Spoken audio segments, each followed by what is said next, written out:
Alright, look, so we got The Fear of Being Average by Verse Creates. I'm not gonna lie. I think there's a lot to it. Like, being average, you're gonna be average in a lot of things. Like, realistically, you are. I don't know, it's not something you necessarily think about. Like, if there's something you love, you're obviously gonna try and be above average at best. I mean, at worst. At best, you're gonna be above average. At worst, you're gonna be above average. But I think my fault, I got like a man in my mouth. But like, I think the worst part of it is like when it's something you love and you're just barely above average. Like, that's gotta be heartbreaking. Like, easiest example I could say is sports. You know, a lot of people want to go pro in football, soccer, baseball, basketball, whatever. And it's like, there's so many people who just don't make it. Like, they could be really good, but they just don't make it. They're just average in their competition. Life is good. Our entire lives, we've been taught that we needed to be exceptional. That average was something we needed to escape. That if we didn't do something... The thing about like being the best or whatever is like the amount of pressure it creates. Like, let's say you do make it, boom, you're the greatest of your generation, of whatever sport or thing you do. It's like everything you have to do is above the level of everyone else who is a pro. Like, you have to be the best and consistently do that. If not, they're gonna call you washed, they're gonna call you trash, they're gonna say he's not the same no more. Like, and that's crazy. Like, that probably puts so much pressure on like athletes and things like that's mind, like their mentality. You have to be so strong to just like push through that. Remarkable, because if that's... But no one ever stopped to define what average actually meant. A stable job, a partner, a house, 2 kids. Because if that's average, why were we ever taught to fear it? The truth is, none of those things were ever the problem. Everything you've been told about being average has been a lie. Average was never about the life you live. It was always about something much deeper than that.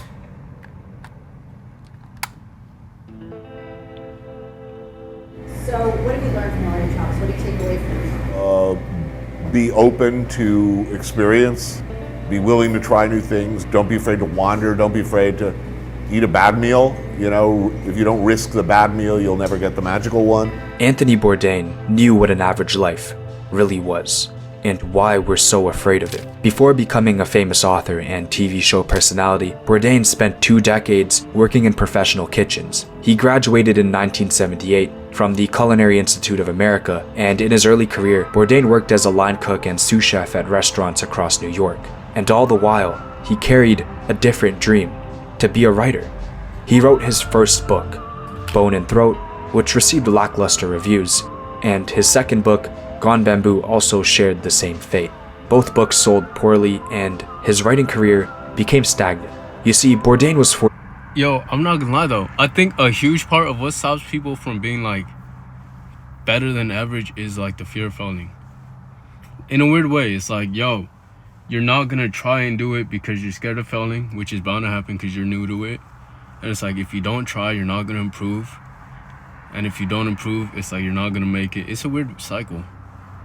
And it's like the amount of time until you're really good is not determined. It's not like a straightforward path like A, B, C. Like, and that's the crazy part. You can't like sometimes set a goal of like, I'm gonna be famous in 6 months, 7 years. Like, it's just random. It happens when it happens. And in some weird way, I do think it like happens when you're ready for it. I don't know if that makes sense, but I think you live life and experience what you experience to build up for what you're gonna have. I don't know if that makes sense in a way, but like, you know, everything you experience, everything you go through, everything you feel, and all the thoughts you have leading up will like accumulate to the future you have. Everything you do is for a reason, necessarily. It is for a reason, and whatever that may look like or whatever that might be is, I can't even imagine. I can't even like fathom what the future has in store for every single person. Because if you have a goal, it's like there's steps you can take, but there's always these things in between that just make you grow as a person. It may be failure, it may be frustration, it may be feelings, it may be personal things that aren't even related to it, that will somehow intertwine with things you love. And it's like, you know, life is just crazy in that way, where it's like you never know what to expect. Too.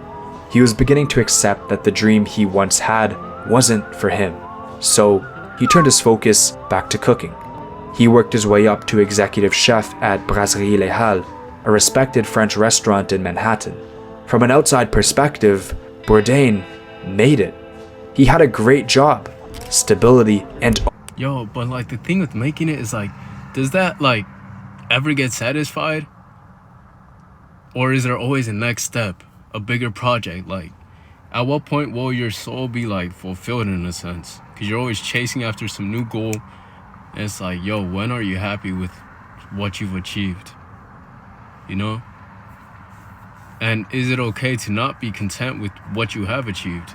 Like, be like, yeah, that's not enough. And is that okay to think that? I think it's all right. Because maybe at some point in your future, like, I'm perfectly content with what I've done in whatever field and whatever I've done in my personal life. It's like you're like bound to let go at some point. all the money he needed to live a comfortable life.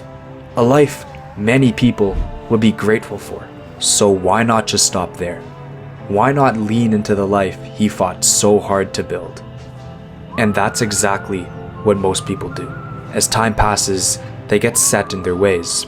They convince themselves that the life they built is enough. They find a job that pays the bills. It's not perfect, but it's fine. A partner they love deeply, someone to come home to. They move into a place that feels just big enough, buy furniture they'll keep for years, and fall into routines that make life easier. Nothing is wrong. And that's the danger.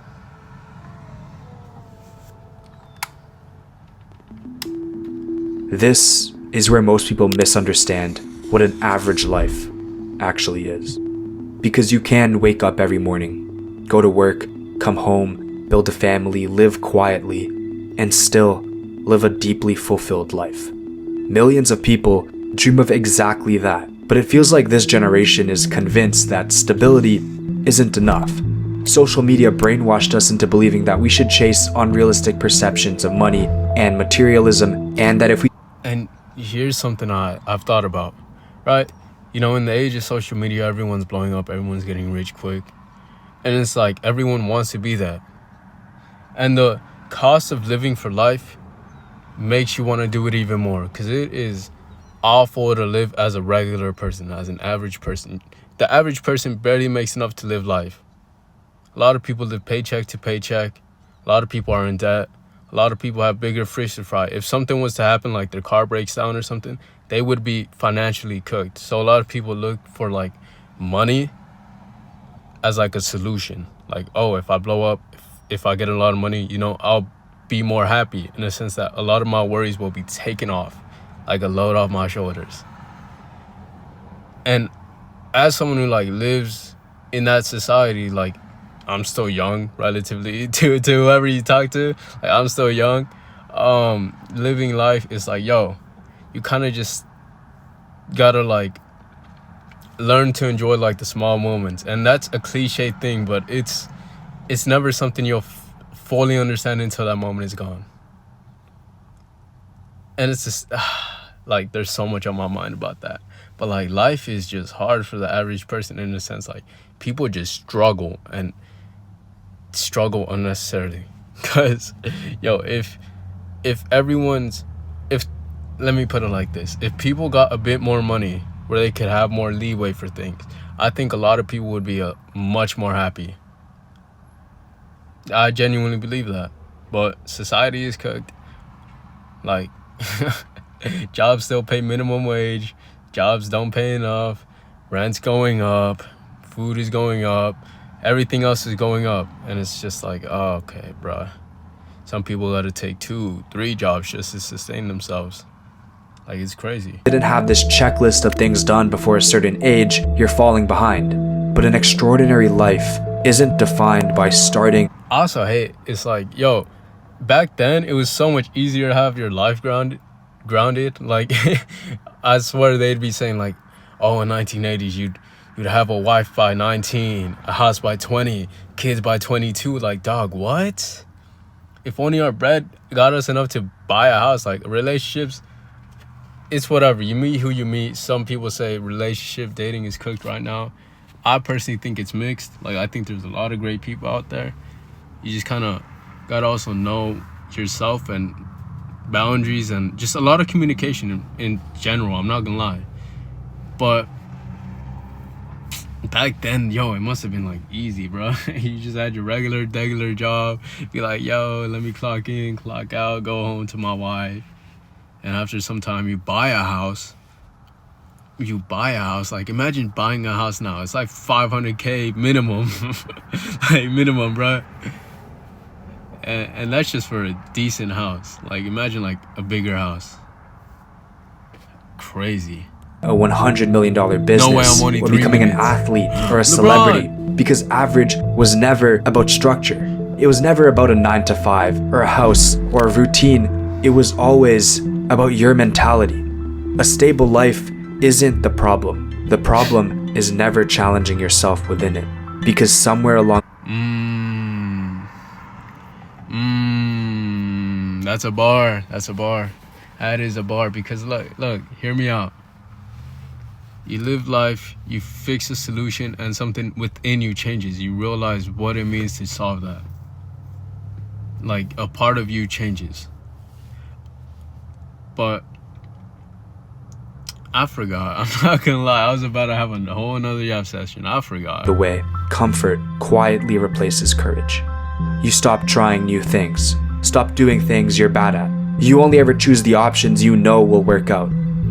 And over time, you begin to resent the very life you once prayed for. And slowly, days start to feel the same.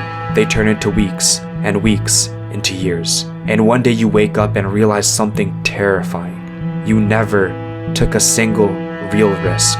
Never once stepped outside the routine. Never once asked more of yourself. That's what being average actually is.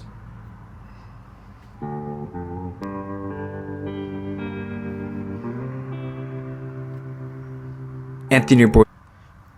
Okay, what was I about to say? I'm not gonna lie. As someone who's just like creating content now, just like whatever,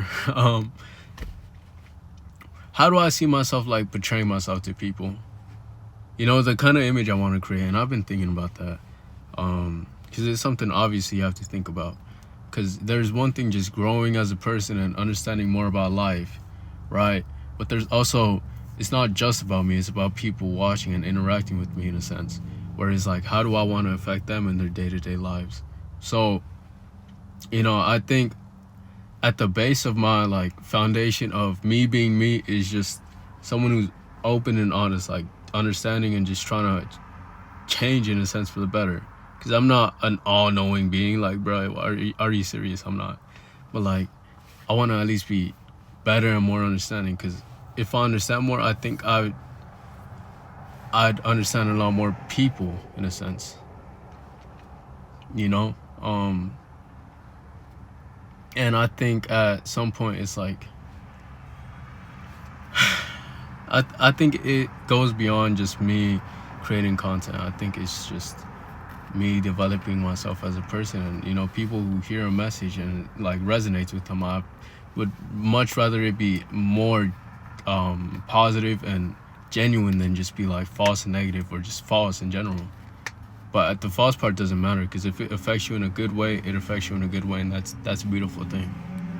Bourdain knew that. Was that yapping? Yeah, I was yapping, I'm not gonna lie. He knew that coasting through life doesn't end in failure. It ends in something far more dangerous. A life where you're satisfied, but not fulfilled. And Bourdain knew that if he stayed there long enough, he wouldn't just lose the dream. He'd lose the courage to ever try again. The only way forward was to take the risk. But before he could do that, he had to confront the one thing that stops people from ever doing so. Your ego. Ego follows you everywhere. It shapes your decisions, quietly disguising itself as ego is a weird thing. I'm not gonna lie. Like, y'all ever just like see your ego just come into play? Like, you feel yourself just, your ego just coming out. Like, let's say you win and in the heat of the moment you say something that's just reckless and dumb. Like, alright, bro. Alright, bro, why are you glazing yourself or something like that? But even beyond that, sometimes it's like the friction of egos colliding. It's like you guys will have arguments because of your egos, when in reality, just if you both take a step back and like try and talk the problem out, it's like so much more issues would be solved. Or if you even just, you yourself, they could have their ego put on you, you yourself can take a step back and like look at them, be like, is that what you truly think? Is that what you truly believe? And what would you rather change? And depending on, varies on the situation, right? Because like, let's say, boom, I'm new to a company, right?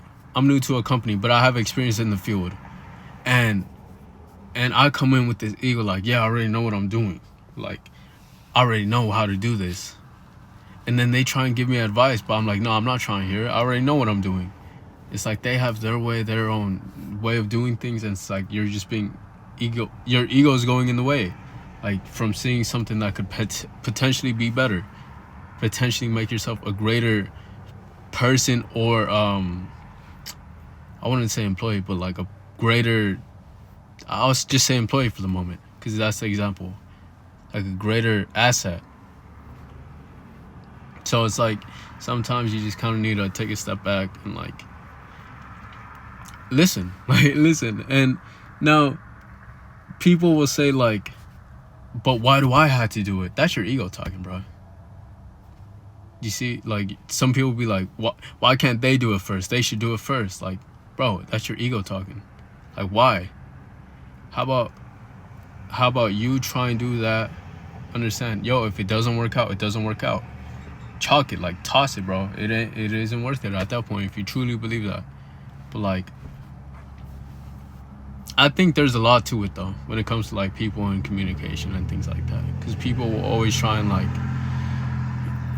do things. Excuses like, I'm being realistic. And humans are inherently egotistical. We want things to go our way. We want to avoid looking foolish or unprepared, and that's why most people never try anything new. They don't pick up the hobby, never speak up at work, or talk to the stranger across the street, because a rejection or failure feels humiliating. It's easier to protect the image you have of yourself than to risk watching it break. I didn't have time, something came up, or maybe later. Those excuses feel safer than saying, I tried and I wasn't good enough.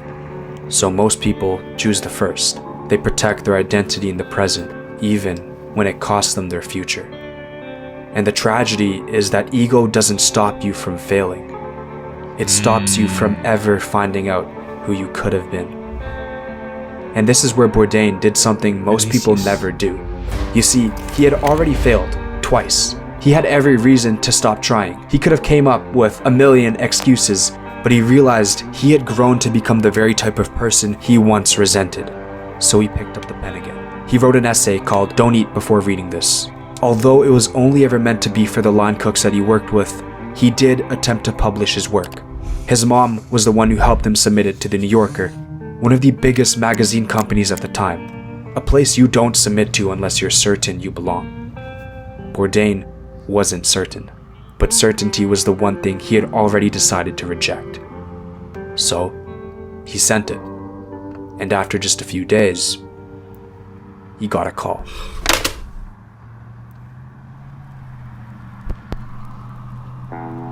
In classic storytelling, there's a moment in every protagonist's journey where they must overcome something called the ego death, often temporary loss of one's sense of self or personal identity. This is usually in the form of some sort of humiliation, sacrifice, or failure. Regardless, they must overcome this ego death to reach resolution. And we are the protagonists of our own lives. To reach Yo, I'm not gonna lie, the way he's like putting the fonts, like the words, and even the layout, like the whole video is so cool, bro. Yo, that had to take so much time. I just had to point that out. But like, yo, that looks like it took so much time to find everything, to make everything fit, and all that. Like, that's crazy. fulfillment We have to go through this. Like that. You Like, have that's to crazy. lose your ego. The version of yourself that needs certainty, that needs to look competent. That's the price of a meaningful life. And now some of y'all might say, nah, that's way easy. You just put words on the screen. Like, dog, I know nothing about editing. I have no idea. I have no idea how to do any of that. So to me, seeing it is like, it's like seeing something new. It's like seeing a firework for the first time. Like, that's how it feels to me. I'm not gonna lie. A small death Not to say I've never seen edits. Obviously, I've seen edits before, but it's just always interesting. Like, it's always cool. of your identity. Bourdain didn't know if the call would change his life. He only knew that staying safe would quietly erase it. And as soon as Bourdain did this, well, the rest is history. Expanding on his article, he went on to write Kitchen Confidential, an unflinching look at the food service industry that became a #1 New York Times bestseller. The book's success propelled him onto television, becoming the host of No Reservations and Parts Unknown, on which he traveled the world sampling different foods and engaging with different cultures. Everything he became traced back to one decision: choosing uncertainty over safety. And Bourdain spread his philosophy to millions, hoping to inspire at least one person to do the same. To embrace the unknown, to Kanye? try and fail, to be wrong. Bourdain never stopped living like this. He was always chasing new experiences, new cultures, finding new ways to escape comfort. One of his quotes that always stuck with me was, "Go somewhere you've never been." It doesn't always have to be about travel, but maybe something as simple as taking a new route to work one day, or trying a new I was thinking like, thinking like different thoughts. Because I don't know. In one way, it's like, we'll have a thought. Like, let's say, I want to go try this. And then you'll have a thought of, nah, I shouldn't. For this, and this reason. Whatever it may be. A, B, C, 1, 2, 3. Whatever it might be. And it's like, why do you have that thought? Like, have a counter argument. But if I go, it's a new experience. And it's like I don't know. I used to think about things like that. Like, what if you argue with the thoughts that like hold you back, right? Cause if it's something new, I think a part of you will always kind of just like hesitate. And it's like, you got to question the hesitation. Like, why is that there? And maybe at a certain point past it, like in the future, it's like you don't even think, you just go because you're just so used to going. It's like natural. It's natural. And maybe at some point you'll just do things and not even think about it. Like, some other person would be hesitating. They're like, how'd you do that? I don't know. I didn't think nothing about it. I just did it. And maybe that's like the best growth mindset. But I don't know. I always try and just think about things. But thinking can only get you so far. So, oh well. coffee shop. Anything that brings you out of your comfort zone. Because ego is what creates the comfort zone. And the comfort zone is where dreams go to die. So instead of risking discomfort now, ego offers you a trade. Stay comfortable today, and we'll deal with the consequences later. And those consequences don't show up immediately. They show up years later. It arrives as a sentence you hear one day and can't unhear. If only I tried. It's regret. Because what if Bourdain had never sent that article? What if he had given up after his first 2 books flopped? He would end up with the same fate millions of people settle for. And it's one thing like, you always make a decision. Like, you always have an action. You always make an action, right? Like, let's say do or don't. They're both an action. And one door closes, one opens, and it's like, who knows what leads you where? And, I think at some point, regret can only push you so much. Like, I should have done this, I should have done that. But you're still living and breathing, so who's to say you can't start now? Who's to say you can't make a new move? Who's to say you can't change how you're living life? But just food for thought. An average life. One filled with regret.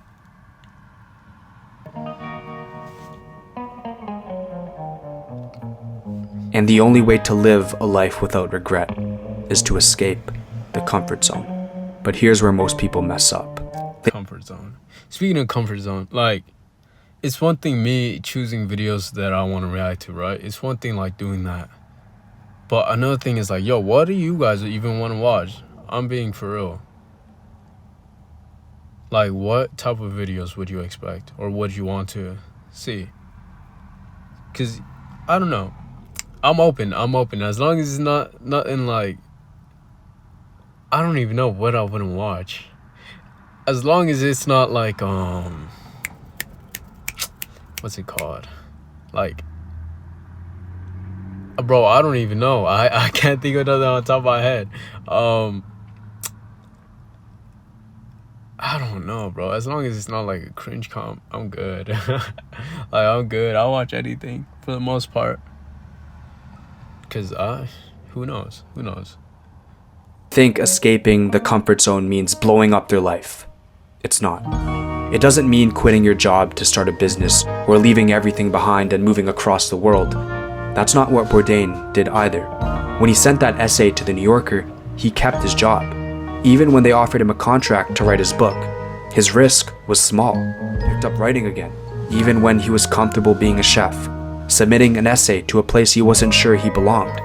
Those aren't dramatic leaps. They're what I call small ego deaths. And this is how you truly create an extraordinary life. Bourdain once said, "I am eager to believe that I'm completely wrong about everything." And that one sentence perfectly explains his entire life. Because if you're wrong, you're willing to embarrass yourself. You're willing to try. You're willing to embrace discomfort. So try something new. Pick up a new skill. Talk to a stranger. Try a new restaurant. Share your work before it's perfect. Go somewhere unfamiliar without a plan.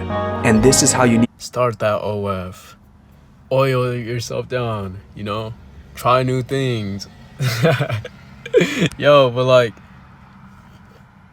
a good video. I'm pretty sure that's about it, right? Let me finish. To live every day in the present, because this moment is all we have.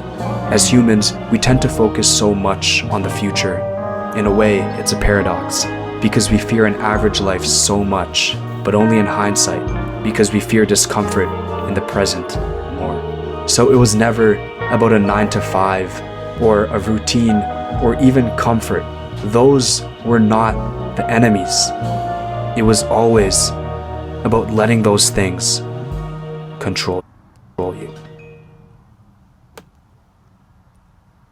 Well, that's it. That's it. That's a good video though. I'm not gonna lie. Good video. Let me know what you guys want to watch though. Like, genuinely. Aside from that, thank you and see you.